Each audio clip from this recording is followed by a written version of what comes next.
Hello.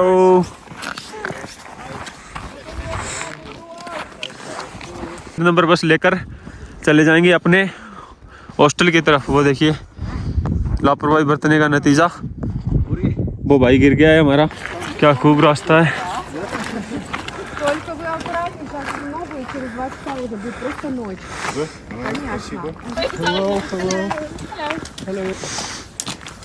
भाई ने हमें बताया है कि सफ़र 4 किलोमीटर का नहीं, सिर्फ 3 किलोमीटर का ही रह गया है। बैठ के देखना चाहता है वो यहाँ पर बैठ कर लेक देखे। वो भाई तो चला भी गया। ब्रदर या ये है वो सारा रास्ता जहाँ पिछले 4 घंटे से मैं चल के इतनी ऊपर आ गया हूँ अभी। स्वागत है दोस्तों आपका एक नई ट्रैवल वीडियो के अंदर। आज है मेरा कजाकिस्तान अलमाटी के अंदर तीसरा दिन और आज हम जाने वाले हैं बिग अलमाटी लेक। जब भी हमने कभी भी अलमाटी आने का सोचते हैं तो सबसे पहले गूगल पर अगर सर्च करते हैं तो एक ही नाम आता है, बिग अलमाटी लेक, जो कि यहाँ की मोस्ट पॉपुलर डेस्टिनेशन है। बहुत ही खूबसूरत लेक है। तो आज हम जाने वाले हैं बिग अलमाटी लेक को एक्सप्लोर करने, देखने।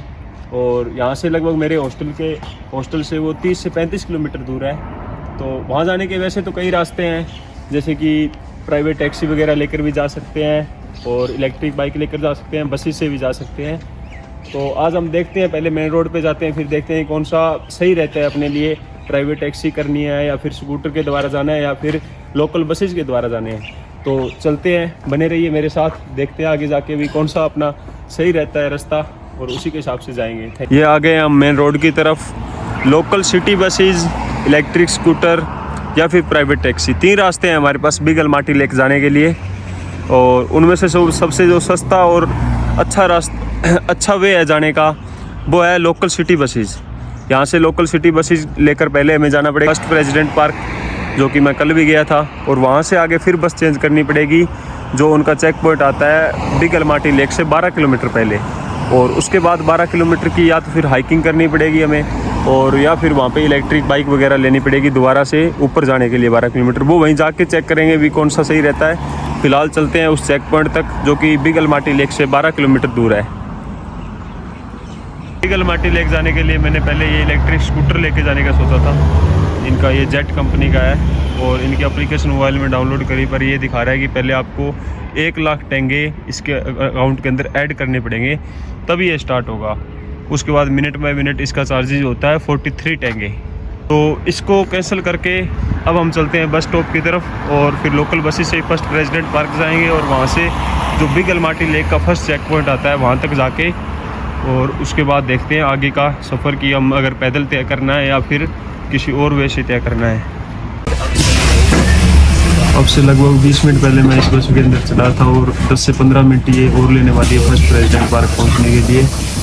टिकट वगैरह के लिए आप इनका ONO ऐप, जैसे कि मैंने पहले बताया, ONO ऐप डाउनलोड कर सकते हो। उसमें जस्ट आपको या तो वो जो स्कैनर लगा हुआ है उसके अंदर वो स्कैन कर लेना है, या जो उसके ऊपर कोड लिखा हुआ है ना, ये 154 वाला, वो कोड डाल के भी आप टिकट बाई कर सकते हो। दोनों तरीकों से आप टिकट बाई कर सकते हो। और यहाँ पे टिकट वगैरह चेक करने के लिए कोई भी नहीं है, आपको जस्ट बस में बैठना है, टिकट खरीदनी है और जहाँ पे भी आपका स्टॉप आए वहाँ उतर जाना है। अगर आप 1 स्टॉप बाद उतरे हो या फिर 10 स्टॉप बाद उतरे हो, कोई फर्क नहीं पड़ता, आपका टिकट जो है वो सेम ही प्राइस का रहने वाला है। हाँ, अगर कोई चेकर आता है तो आपको उस टिकट दिखानी पड़ेगी। अगर आपके पास टिकट नहीं है तो आपको फाइन देना पड़ सकता है। उसके अलावा यहाँ पे कोई भी आपकी टिकट वगैरह चेक नहीं करने वाला है। देखिए कुछ इस तरह की बस है, काफ़ी साफ बस है, न्यू बसेस है बिल्कुल भी। 120 नंबर 1 बस को मैंने पिछली वीडियो में दिखाया।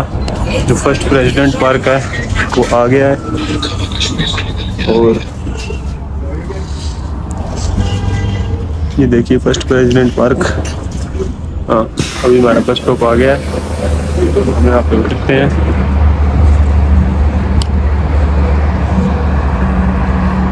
ये थी वो सिटी बस जिसमें मैं अभी आया हूँ और हम दोबारा बस यहाँ से चेंज करते हैं और उसके बाद 28 या 48 नंबर बस आएगी यहाँ पे। वो बस हम पकड़ के यहाँ से जाते हैं बिग अलमाटी लेक के जो फर्स्ट चेक पॉइंट है वहाँ तक, और फिर बताते हैं आपको कि कौन सा ऑप्शन सही रहता है चूज़ करना। फिलहाल मैं यहाँ पे अपनी अगली बस का वेट कर रहा हूँ। तो दोस्तों अभी मैंने टिकट बुक करी थी कि इतनी में ही सिटी बस में जो टिकट चेक करते हैं वो आ गया। टिकट चेक करी। अगर मैं 1 या 2 मिनट भी लेट हो जाता तो मुझे फ़ाइन देना पड़ता है इनको।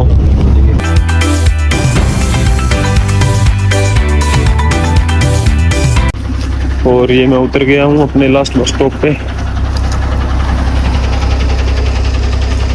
ये देखिए आप, अब देखना ये है कि बिग अलमाटी लेक कौन सी साइड में है। ये 28 नंबर बस जिससे होके मैं भी आया हूँ।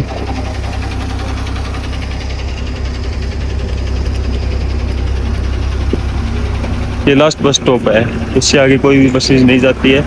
अगर सिटी के अंदर जाना है तो यहाँ पे यहीं से बस लेनी पड़ेगी, और अगर सिटी से आपको आना है तो पहले फर्स्ट प्रेसिडेंट पार्क और उसके बाद यहाँ तक कि 28 नंबर बस लेने के बाद आप यहाँ तक पहुँच सकते हैं। तो अभी मैंने यहाँ पे कुछ लोकल पीपल खड़े थे, उनसे पूछा है, तो कुछ टैक्सी वाले भी है यहाँ पे, तो वो बोल रहे हैं कि हमारे साथ भी आप जा सकते हो अगर आपको बिग अलमाटी लेक ऊपर तक जाना है। और टैक्सी वाले चार्जेस करते हैं 10,000 टेंगे पर पर्सन, और अगर हम वॉक करके जाते हैं तो कोई चार्ज नहीं लगने वाला है। आगे चेक पॉइंट आएगा और उसके बाद हम वहाँ से देखते हैं कि हम बाईसाइकिल लेते हैं या फिर वहाँ से भी आगे पैदल ही जाते हैं। ये देखिए चारों तरफ स्नो जमी हुई है।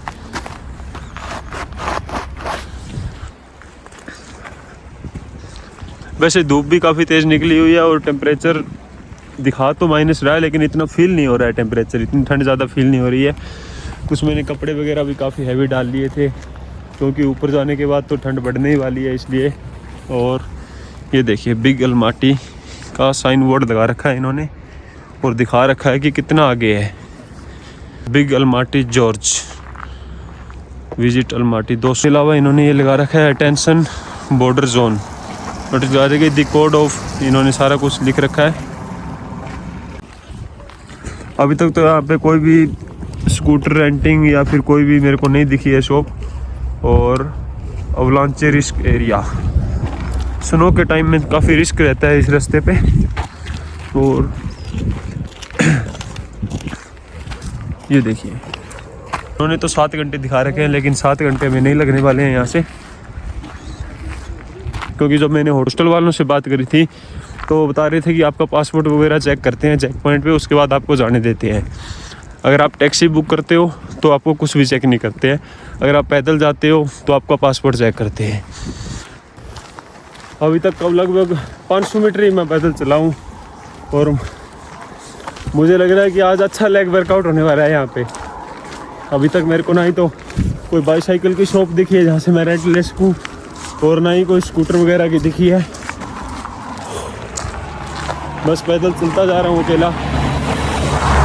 और ये देखिए मेरे चारों तरफ आप, अभी लगभग 1 से 1.5 किलोमीटर का सफ़र मैंने पैदल ही तय कर लिया है। यहाँ पे कुछ टैक्सी वगैरह भी है और वो सामने रास्ता है जाने के लिए ऊपर, और यहाँ से साइड में सीढ़ियाँ भी दी हुई है शायद ऊपर चढ़ने के लिए। तो बाकी शायद ऊपर बसेज वगैरह रुक रही तो कुछ सोल्यूशन हो जाए, नहीं तो फिर ये सारा 16 किलोमीटर मुझे पैदल ही चलना पड़ेगा। और कम से कम मुझे लग जाएंगे 2 से 2.5 घंटे इस सफ़र में लग जाएंगे। और ठंड काफ़ी ज़्यादा बढ़ गई है, सांस भी फूल रही है काफ़ी ठंड के कारण और ऑक्सीजन की कमी के कारण। ये कुछ डैम जैसा कुछ है, पानी निकल रहा है यहाँ से।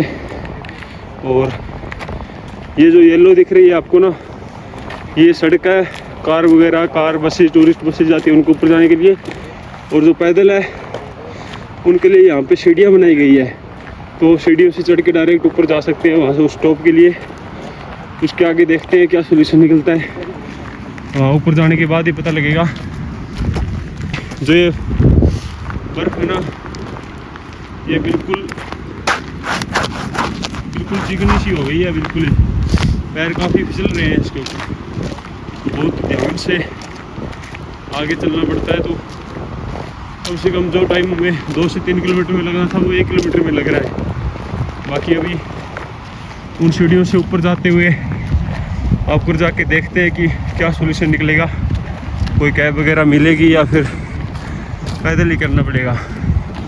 अब अगर निकल ही पड़े अलमाटी सिटी से एक्सप्लोर करने, तो चाहे पैदल चलना पड़े चाहे बाइक मिले या कोई भी सोल्यूशन हो, at last big Almaty lake तक तो पहुंचना ही पहुंचना है। उसके बाद वापस तो मुड़ने वाला नहीं हूँ मैं। अभी जो मैंने आपको सीढ़ियाँ दिखाई थी उन तक पहुँच गया हूँ मैं। इसके साथ में देखिए ये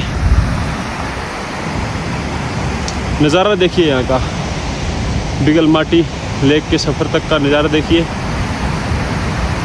वो कहते हैं ना कि जो असली मज़ा होता है वो सफ़र का होता है, मंजिल से ज़्यादा मज़ा सफ़र का होता है। तो वो बात सच होती दिख रही है मुझे यहाँ पे। बहुत ही गजब के व्यू है यहाँ पे चारों तरफ ही देखिए। और अभी यहाँ पे धूप नहीं है क्योंकि कभी धूप आती है कभी चली जाती है, कुछ पता नहीं लगता। ये सीढ़ियाँ हैं अलग से, लगभग 100-150 सीढ़ियाँ हैं और ये पार करते हैं अपन, फिर ऊपर जाकर देखते हैं क्या सलूशन निकलेगा आगे जाने का। फिलहाल यहाँ तक तो हम पहुँच गए हैं। ये देखिए सड़क का नज़ारा,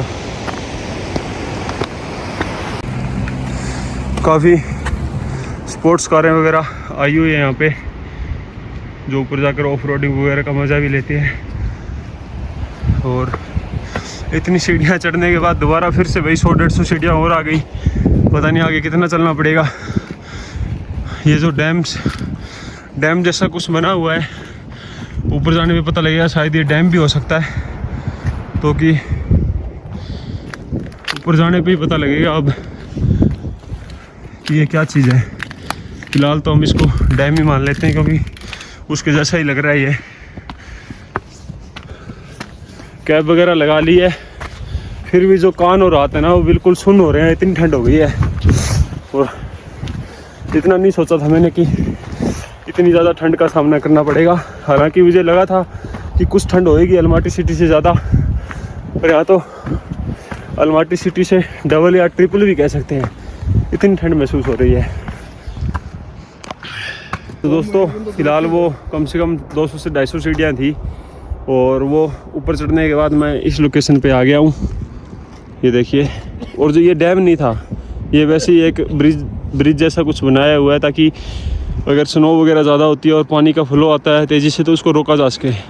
बाकी अभी कोई फ्लो नहीं है, देखिए बिल्कुल थोड़ा थोड़ा पानी यहाँ से आ रहा है जो इस साइड से होते हुए वहाँ पे आगे निकल जाएगा इन पहाड़ियों के बीच में, और स्नो से ढकी हुई है बिल्कुल।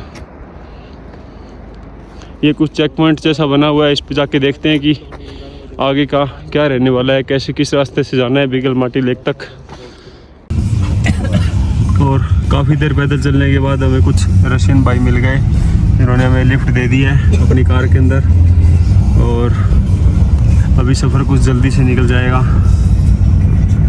बहुत बहुत धन्यवाद भाइयों का। लगभग 2 किलोमीटर तो मैं पैदल चल लिया था, यहाँ से लगभग 12-13 किलोमीटर का सफ़र हो रहा था। अब पैदल चलने के बाद भाइयों ने लिफ्ट दे दी, तो ये देखिए रास्ता दिखा रहा है हमें आगे तक का। काफ़ी अच्छे व्यू आ रहे हैं यहाँ पे। मैंने अपनी गाड़ी में ये देखिए यहाँ तक था स्टॉप। अब गाड़ी के अंदर बिल्कुल भी ठंड नहीं लग रही है। और हेलो भाई ने हमें लिफ्ट दे दी है आगे तक के लिए। चारों तरफ से स्नो से ढका हुआ रास्ता है।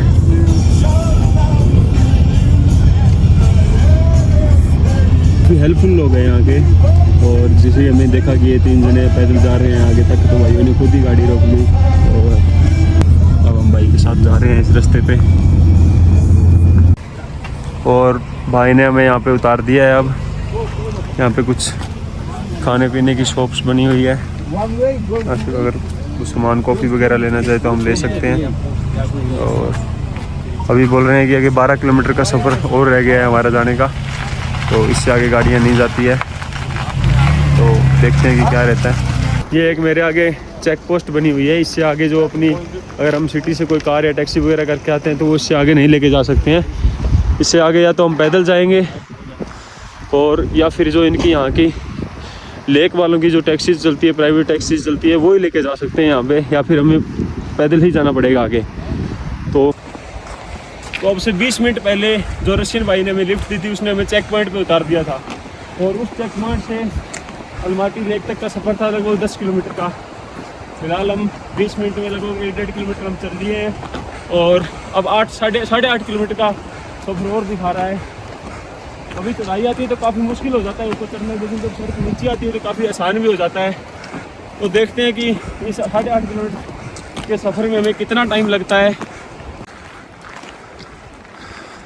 रास्ते में और भी हमें ट्रैवलर मिल रहे हैं और अभी सफ़र है जो रह गया है 7.5 किलोमीटर का। 1 किलोमीटर और चल लिया हूँ मैं आगे इसी सड़क के ऊपर।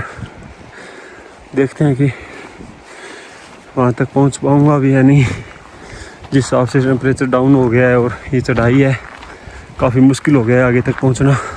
और अभी एक टैक्सी वाला आया था, बोला कि वहाँ ऊपर तक छोड़ने का मेरे को 20,000 टेंगे दे दो। पहले मैं जाने वाला था, लेकिन फिर मैंने सोचा कि अगर पीछे 6 किलोमीटर पैदल चल लिया तो अब तो 6 किलोमीटर ही आए, तो इतने से सफ़र के लिए अभी 20,000 टेंगे क्यों देने किसी को। इससे अच्छा है कि थोड़ा थोड़ा धीरे धीरे चलते चलते पैदल ही चला जाऊँ वहाँ तक। और काफ़ी अच्छा व्यू है। ठंड तो काफ़ी ज़्यादा हो गई है, लेकिन जो सीनरीज, जो व्यू दिख रहे हैं ना यहाँ पे, वो लाजवाब है, आपको कहीं भी देखने को नहीं मिलेंगे। पैदल चलने का अपना एक मज़ा है। थकावट ज़रूर होती है, सांसें ज़रूर फूलती है, लेकिन उस जो व्यू का मज़ा है ना, जो यहाँ की साफ़ हवा का मज़ा है, वो बिल्कुल ही यूनिक है। पीछे का जो सारा रास्ता था ना, वो सारे रास्ते पे छाया थी, कहीं भी धूप नहीं मिली मेरे को और ठंड काफ़ी लग रही थी। लेकिन अब इस साइड से ये देखिए पीछे मेरे काफ़ी तेज़ धूप आ रही है और थोड़ी सी ठंड से राहत मिली है। धूप में मैंने कैप भी उतार ली है अपनी और आगे फिर वही छाया आ जाएगी हमें वहाँ ऊपर तक जाकर। उसके बाद में शायद तक आएगा बिगल माटी लेक। काफ़ी टाइम हो गया है चलते हुए, अभी 6 किलोमीटर का सफ़र और बाकी है। कम से कम लग जाएंगे 1.5 घंटे का और लग जाएगा।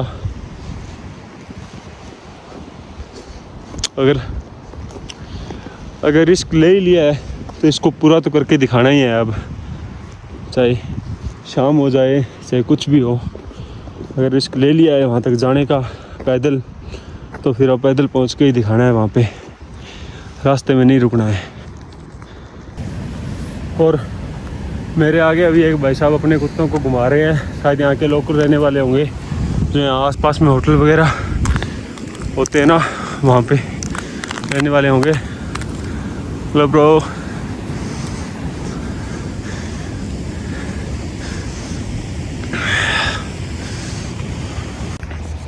अभी मैं इस रास्ते से निकल पड़ा था, लेकिन ये भाई साहब ने बताया कि अगर आप उस वाले रास्ते से होके जाते हो तो आपको 2 ही घंटे लगेंगे अलमाटी लेक पहुंचने के लिए। ये रास्ता कार वगैरह के लिए ज़्यादा लंबा है, तो आपको इस पे 3-3.5 घंटे लग जाएंगे। तो मैं अभी यहाँ से वापस घूम के और उसी रास्ते पे जाऊँगा। This way for 2 hour. Okay. और यहाँ से मेरे को 2 घंटे लगने वाले हैं पूरे, तो सोचा 1.5 घंटे का टाइम बचा ही लेते हैं, वापस चलते हैं और फिर वहाँ से आगे होके छोटा रहेगा सफ़र, तो थोड़ा जल्दी पहुँच जाऊँगा। 1.5 घंटा बचाने के लिए लगभग आधा किलोमीटर मैं आगे चला गया था और वो मैं अभी वापस आया हूँ उस वाले रास्ते पे जाने के लिए जो कि सामने है। देखिए बहुत ही ब्यूटीफुल से व्यू है यहाँ पे, ये पानी आ रहा है ऊपर ग्लेशियर से सीधा। अभी फ़िलहाल चल के देखते हैं आगे इस रास्ते से। चारों तरफ स्नो ही स्नो मेरे। तब तक दिक्कत नहीं है जब तक स्नोफॉल या फिर ऐसा कुछ हवा वगैरह तेज़ नहीं चलती है। इतनी ठंड तो चलो थोड़ा मुश्किल ज़रूर है, पर हाँ हम सहन कर सकते हैं। पर अगर स्नोफॉल वगैरह स्टार्ट हो जाती है ना, तो फिर बुरा हाल आने वाला है। फिर हमें कहीं यहीं पे स्टे करना पड़ेगा या फिर कोई हेल्प लेनी पड़ेगी। अभी भाई साहब कह रहे हैं कि ये रास्ता आगे पूरा स्नो से भरा हुआ है, तो बहुत ज़्यादा डेंजरस होने वाला है। अगर आपके पास सिर्फ स्नो बूट नहीं है या फिर दस्ताने वगैरह, कैप वगैरह और वो जो स्टिक होती है वो नहीं है, तो आप इस रास्ते से नहीं जा सकते। पहले आधा किलोमीटर उधर गया मैं, फिर आधा किलोमीटर इधर आया इस रास्ते के लिए, टाइम बचाने के लिए। अब वापस उसी रास्ते पे मेरे को जाना पड़ेगा, क्योंकि जो सेफ़ है वही चूज़ करने वाला हूँ मैं। चलो कोई बात नहीं, 1 किलोमीटर ज़्यादा चल लिए टाइम बचाने के चक्कर में। अभी वापस चलते हैं उसी वे पे। और दोस्तों यहाँ से चलते चलते अभी हमें वही भाई मिल गए हैं जो हमें वहाँ पे मिले थे, जिन्होंने हमें वहाँ पे वो राइड ऑफर करी थी। भाई को हेलो करते हैं। हेलो। हेलो। और ये भाई भी हमारे साथ ही पैदल ऊपर जा रहे हैं और हम वो पीछे आधा किलोमीटर वापस मुड़ गए थे, तो ये भाई थोड़ा आगे निकल गए थे हमारे, लेकिन थोड़ा तेज़ चलने के बाद वापस हम इन्हीं भाई के पास पहुंच गए हैं। और अभी रास्ता काफ़ी साफ़ आ गया है, थोड़ा चढ़ाई तो है अभी भी, लेकिन रास्ता काफ़ी साफ़ आ गया है, तो चलने में कोई दिक्कत नहीं हो रही है। नीचे के काफ़ी अच्छे अच्छे व्यू आ रहे हैं। ओके, दंगल। ओके, ये भाई बता रहे हैं कि इन्होंने अपनी इंडिया की दंगल मूवी देखी थी। दंगल कुश्ती। या एक प्रॉब्लम और है यहाँ पे कि यहाँ पे चलते चलते ना बार बार रुकना पड़ता है, क्योंकि जब आपके सामने ऐसे नज़ारे हो ना तो उनको फिर रुक कर देखना ही पड़ता है, चाहे सफ़र कितना भी लंबा हो। ये एक बार देखिए आप व्यू का नज़ारा, क्या खूब रास्ता है।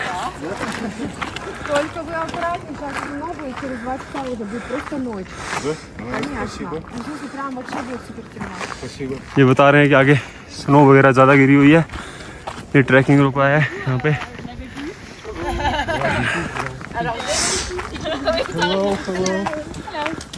हेलो। कभी रास्ता बहुत ज़्यादा साफ आ जाता है तो कभी इस तरह से बिल्कुल ही गीला और फिसलने वाला रास्ता आ जाता है, बहुत ही संभल कर चलना पड़ता है इस रास्ते पे। और अभी जैसे मैंने पीछे दिखाया, कुछ रशिया की लड़कियां और लड़के ट्रैकर थे जो ऊपर हाइकिंग वगैरह करके आए थे, तो काफ़ी जल्दी निकले थे, इसलिए वो अभी वापस जा रहे हैं। शायद देख भी आए होंगे, हम थोड़े लेट हो गए थे हॉस्टल से निकलते निकलते ही। नज़र आ रही है आप इस व्यू के ऊपर, और हमारे साथ ये भाई तब से ट्रैकिंग कर रहे हैं ऊपर जाने के लिए। ये काफ़ी फिसलने वाला रास्ता है यहाँ पे, ऊपर से सूरज, यहाँ पे थोड़ी सी धूप देखने को मिली है।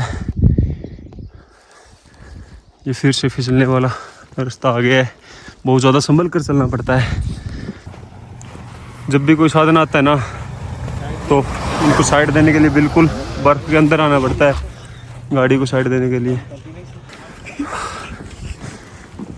ये भाई हमें एक तरीके से गाइड भी कर रहे हैं और हमारे साथ साथ पूरा सफ़र जाने वाले हैं। ये एक बार आप नज़र घुमा के देखिए ज़रा, यहाँ आकर सच में पता लगता है कि अलमाटी को मिनी स्विट्ज़रलैंड क्यों कहा जाता है। जब ये व्यू दिखते हैं ना तो सच में मिनी स्विट्ज़रलैंड जैसा ही लगता है। ये लगभग 2 घंटे हो गए मुझे इसी रास्ते पे चलते चलते, और काफ़ी टाइम आगे। हेलो। और देखते हैं 1 घंटे में और पहुंचेंगे अभी, या और ज़्यादा टाइम लगने वाला है इस रास्ते पे।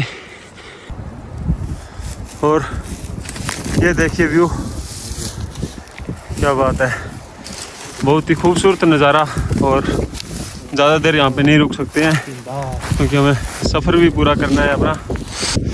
भाई ने एक शॉर्टकट बता दिया है हमें, ये इतना सारा रास्ता बचाने का कि यहाँ से सीधे कच्चे रास्ते से हो जाओ, आप जल्दी पहुँच जाओगे।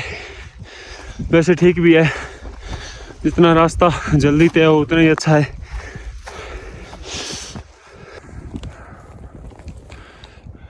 यहाँ पे हॉर्सेस वगैरह, ये जो जंगली घोड़े होते हैं वो ये सूखी घास चल रहे हैं। इस साइड में बहुत ही अच्छा व्यू, और ये कुछ इन्होंने नोटिस बोर्ड वगैरह लगा रखा है कि ये कुछ आप आगे नहीं कर सकते, कुकिंग वगैरह नहीं कर सकते भाई। Let's go bro. अभी मैं चल ही रहा था रास्ते में तो सोचा आपको एक और चीज़ दिखाऊं। ये है ना, जो ये साइड में इन्होंने एक दीवार बना रखी है ताकि वहाँ से पत्थर वगैरह अगर स्लाइडिंग हो तो इस मेन सड़क पे ना आए, ताकि जो बिग अलमाटी लेक जाने का रास्ता है वो ऐसे का ऐसा ही बना रहे और कोई भी दिक्कत ना हो आने जाने में। अब थोड़ा फ़ायदा भी है फिजिकली फिट होने का कि आप ऐसी रिस्क आसानी से उठा सकते हो और ऐसे गजब से व्यू का मज़ा ले सकते हो। कार वगैरह जाने में ऐसा मज़ा नहीं आता, कार वगैरह पे जाते हैं ना, कोई मज़ा नहीं है। सिंपल लेके जाएंगे, छोड़ देंगे अलमाटी लेक, वापस ले आएंगे। हाँ देख सकते हो, लेकिन जो खुद एक्सप्लोर कर रहे हो, जो खुद पैदल चल के देख रहे हो ना चीज़ें, उन चीज़ों की तो बात ही अलग है। अभी मैं थोड़ा आगे निकल गया था, लेकिन भाई ने बताया कि यहाँ पे कुछ लगा हुआ है इन पौधों के, और ये हम खा भी सकते हैं। विटामिन विटामिन भाई बता रहे हैं कि इनमें विटामिन है, तो इनको खा के देखते हैं अभी। ओके,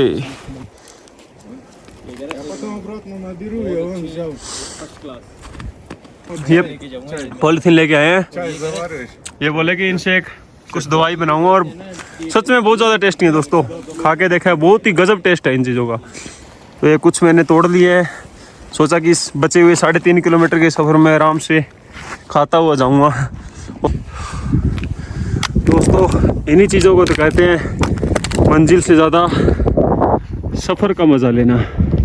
और हाँ, ढलान के साथ साथ काफ़ी स्लिपरी रास्ता आ गया है।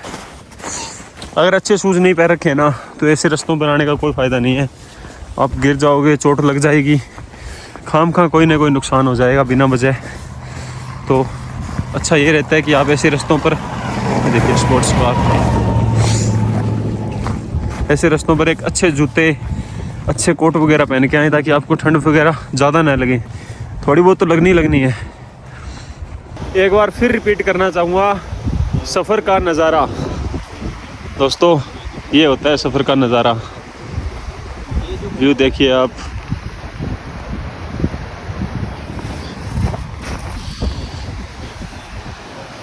बस ये देखिए। इन्हीं चीज़ों के लिए मैं इतने किलोमीटर पैदल चल के आया हूँ। हर बार बात पैसे सेव करने की या उन चीज़ों की नहीं होती कि वो अगर 20,000 टेंगे ले रहे हैं, एक साइड का 40,000 टेंगे ले रहे हैं तो नहीं आया, या वो कुछ बार कुछ मज़ा पैदल चलने में भी होता है, जो आप यहाँ पे देख सकते हैं अच्छे से।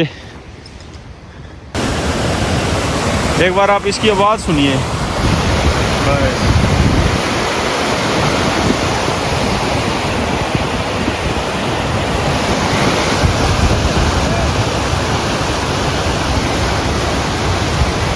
थोड़ा ये व्यू देखने के लिए मैं ब्रिज की साइड में चला गया था। ब्रिज तो बंद था। सफ़ेद चादर से ढके हुए सारे के सारे पहाड़, कुछ नाम वगैरह भी लिख रखे हैं। ये लोग हाइकिंग करके वापस आ रहे हैं। Километр с лишним до отеля,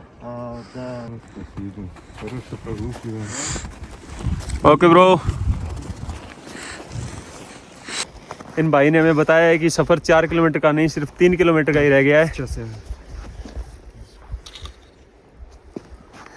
चलते चलते रास्ते में ये एक होटल रेस्टोरेंट आया है, इसका नाम है एल्पेन रेस्टोरेंट, रोज रेस्टोरेंट। शायद बंद है, पता नहीं, स्टार्ट है। वो अलग अलग कंट्रीज़ के फ्लैग लगा रखे हैं इन्होंने, कजाक, रशिया, ब्रिटेन, यूएस। हवा बहुत तेज़ हो गई है, जैसे जैसे ऊपर आए हो ना, बहुत तेज़ हो गई है हवा। और सुबह 10 बजे निकला था हॉस्टल से, अभी टाइम हो गया है 3 बजे का। तो देख लीजिए आप, 11 से भी मान के चले तो लगभग 4 घंटे हो गए हैं मेरे को हॉस्टल से निकले हुए।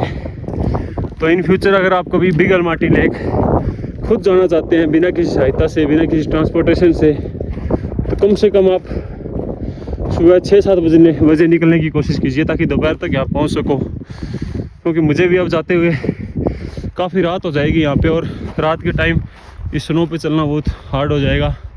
अगर आप फिज़िकली फ़िट नहीं है या फिर थोड़ा सेफ़ रहना चाहते हैं, तो मैं यही सलाह दूंगा कि आप जितना जल्दी हो सके हॉस्टल से निकलें, और कोशिश करें कि आप 12-1 बजे तक यहाँ पहुँच जाएं, ताकि बाद में आपको जाते वक्त कोई भी परेशानी का सामना न करना पड़े और इजीली आप अपने सफ़र को कर सकें। चल रहे हैं इसी रास्ते पे। बस भाई ने बोला इस सड़क से न जाते हुए चलते हैं सीधा एक शॉर्टकट से होते हुए। देखते हैं अब शॉर्टकट पे क्या रहता है। ओहो, चारों तरफ बर्फ ही बर्फ। ये कुछ शॉर्टकट वगैरह है, इनसे होते जाते हैं। वाह, एक कहते ना कम से कम आधे 500 मीटर का फ़ायदा हो गया इतना सा ऊपर चढ़ने से। ठंड बहुत ज़्यादा हो गई है और आप व्यू देखिए मेरे पीछे, क्या शानदार नज़ारे हैं।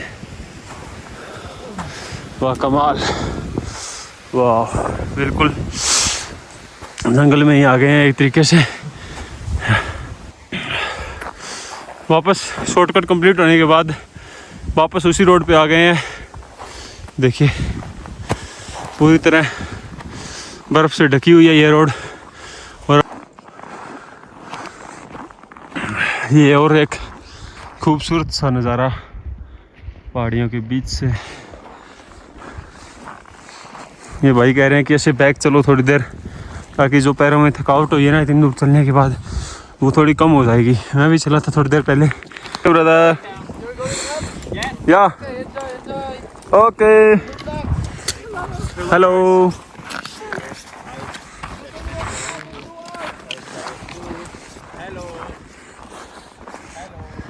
ये फिलिपस से कुछ ट्रैकर थे जो कि गाइड की सहायता से अलमाटी लेक देखकर वापस जा रहे हैं। हमारा तो अभी सफ़र काफ़ी पड़ा है, देखते हैं कब तक पहुंचते हैं। अभी लगभग 3.5 घंटे हो गए मेरे को चलते हुए। वो भाई ने सही बात कही थी कि 4:30 में ही पहुंचोगे, लग रहा है कि 4:30 में ही पहुंचूंगा।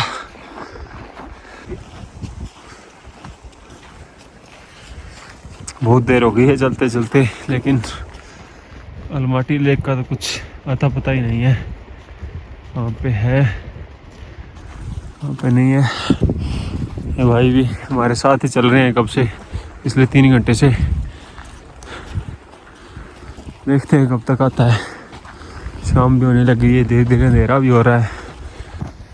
और दोस्तों ये पीछे जो आपको दिख रहा है ना, ये इस साइड में ये है वो सारा रास्ता जहाँ पिछले 4 घंटे से मैं चल के इतनी ऊपर आ गया हूँ। अभी बिल्कुल उन पहाड़ियों के पीछे से आया हूँ मैं।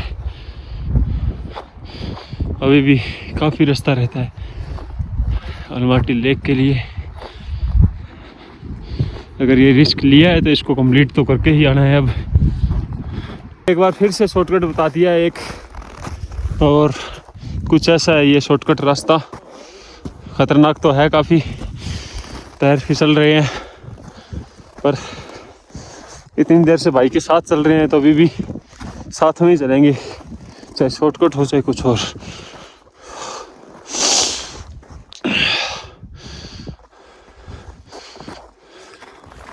अभी जो टोटल रास्ता है वो रह गया है सिर्फ 800 मीटर का, और ये भाई मेरे साथ तब से सफ़र कर रहे हैं। ये बोल रहे हैं कि हम अब रोड की जगह उन सीढ़ियों का इस्तेमाल भी कर सकते हैं। वो देखिए जो उसके साथ में बनी हुई है, अगर वो ओपन हुई तो उसे थोड़ा और जल्दी पहुंच जाएंगे, क्योंकि सूरज है वो बिल्कुल ढलने को है। अगर रात हो गई तो मुश्किल हो जाएगी वापस जाने में भी, और ना ही कोई लेक देख पाएंगे ढंग से। इससे अच्छा है जितना जल्दी हो सके वहाँ पहुँचा जाए। फाइनली अब लग रहा है कि ये रिस्क लेकर अच्छा किया, क्योंकि बहुत अच्छे व्यू देखने को मिले रास्ते में। बहुत ही अच्छा सफ़र रहा। थक बहुत ज़्यादा गया हूँ, पैर दर्द कर रहे हैं बुरी तरह से, पर फिर भी सफ़र का एक अलग ही मज़ा है। इसे ही तो एडवेंचर कहते हैं।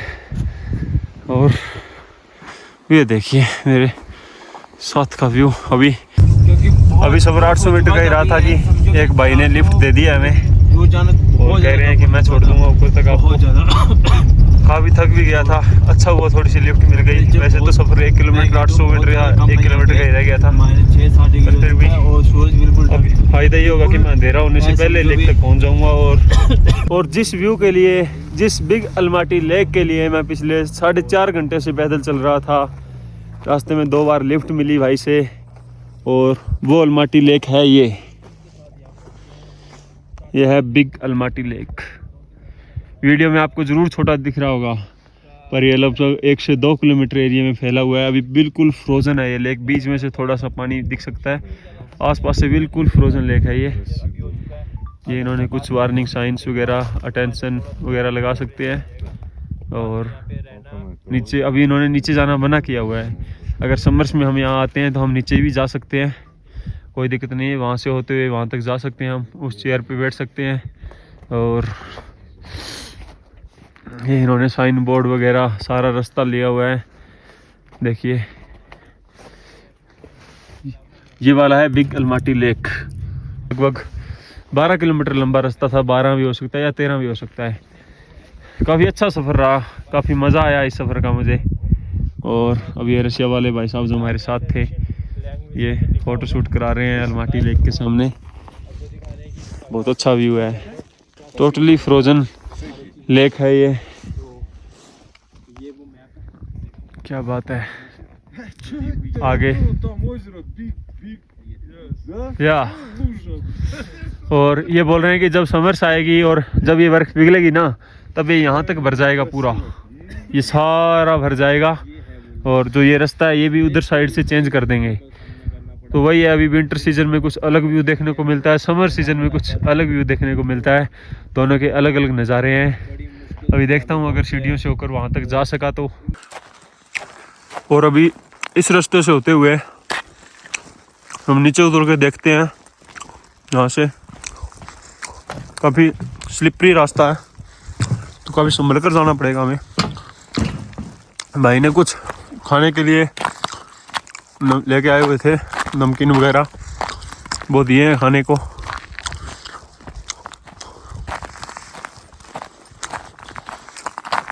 क्या बात है। अगर मैं बोलूँ कि एक बहुत ही रोमांटिक जगह है ये, तो उसमें कुछ गलत नहीं होगा। आपको वीडियो में कैसा भी नज़र आए, लेकिन जो खुद की आंखों से देखने का इसका मज़ा है ना, वो आप यहाँ आकर ही एक्सपीरियंस कर सकते हो। बहुत ही ज़्यादा यूनिक एक्सपीरियंस है।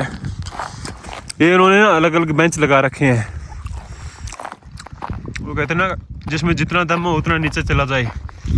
जो यहाँ तक बैठ के देखना चाहता है वो यहाँ पर बैठ कर लेक देखे। वो भाई तो चला भी गया, और जो और नीचे जाना चाहता है वो और नीचे जाए।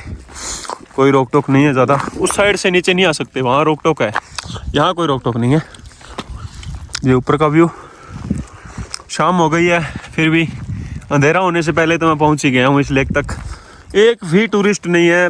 मैं, ये रशिया वाले भाई साहब और जो मेरे साथ 2 भाई आए हुए हैं, उनके अलावा यहाँ पर सिंगल पर्सन एक भी बंदा नहीं है। हम चारों ने इतनी लेट यहाँ आने का रिस्क लिया और लास्ट में यहाँ तक पहुँच भी गए। काफ़ी अच्छा सफ़र है। अभी धीरे धीरे यहाँ से नीचे उतर रहा हूँ। वाह भाई, एक व्यू का नज़ारा लेने के लिए उस बेंच पे बैठ गए हैं अच्छे से। और खूबसूरत सफ़र के एक खूबसूरत से दृश्य जो आपको दिख रहे हैं। जैसे जैसे नज़दीक आ रहा हूँ ना, वैसे पता लग रहा है कि ये कितना बड़ा है। वो बता रहे थे कि ये लेक है ना, यहाँ अर्थक्वेक आया था, उसकी वजह से ये लेक बना था काफ़ी साल पहले, या ऐसे कहूँ काफ़ी सैकड़ों साल पहले। वो देखना पड़ेगा कि कब बना था ये लेक। लेकिन लगभग 2 किलोमीटर, 1.5 से 2 किलोमीटर ऐसे इसकी लंबाई है। और अगर ऐसे बात करें ये इसकी चौड़ाई की, तो ये लगभग 1 किलोमीटर लंबा है। काफ़ी अच्छा व्यू आ रहा है। यहाँ पर रास्ता ज़्यादा स्लिपरी होगा और बहुत खतरे वाला रास्ता हो गया है, क्योंकि अगर यहाँ से आप फिसलते हो ना, तो सीधा उस ठंडे पानी के अंदर ही जाओगे।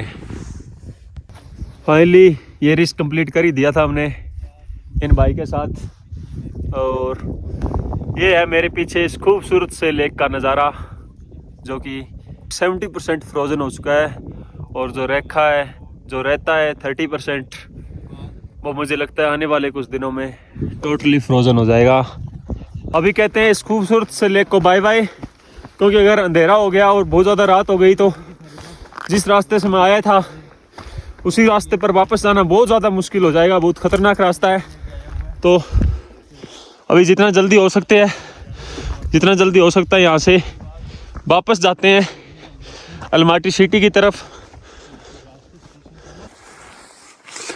वैसे काफ़ी मेहनत करनी पड़ी मुझे इस लेक तक पहुंचने के लिए।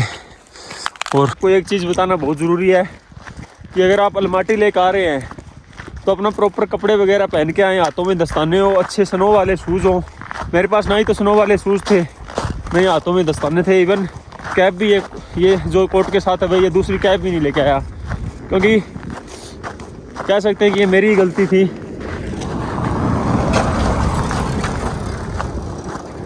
कह सकते हैं कि ये मेरी ही गलती थी कि मैंने थोड़ी सी लापरवाही बरती और इतनी ख़तरनाक जगह पे बिना ऐसी चीज़ें लिए आ गया, बिना दस्ताने, बिना अच्छा कोट वगैरह पहने आ गया। ठंड का अभी तो -12 डिग्री टेम्परेचर हो गया है यहाँ का, ऊपर जितना ऊपर मैं आ गया हूँ काफ़ी ख़तरनाक हो गया है। अब जल्दी से जल्दी हम जा रहे हैं वापस अपने सिटी की तरफ। वही चेक करते हैं तो ये हमें बस स्टॉप तक छोड़ देंगे, वहाँ से हम वापस 28 नंबर बस लेकर चले जाएंगे अपने हॉस्टल की तरफ। वो देखिए लापरवाही बरतने का नतीजा, वो भाई गिर गया है हमारा साथ में। ये होता है लापरवाही, ये होता है लापरवाही का नतीजा। होता है भाई। और आपको बता दूं कि बात करते हैं टोटल कॉस्ट की कि हमारी कॉस्ट कितनी आई है।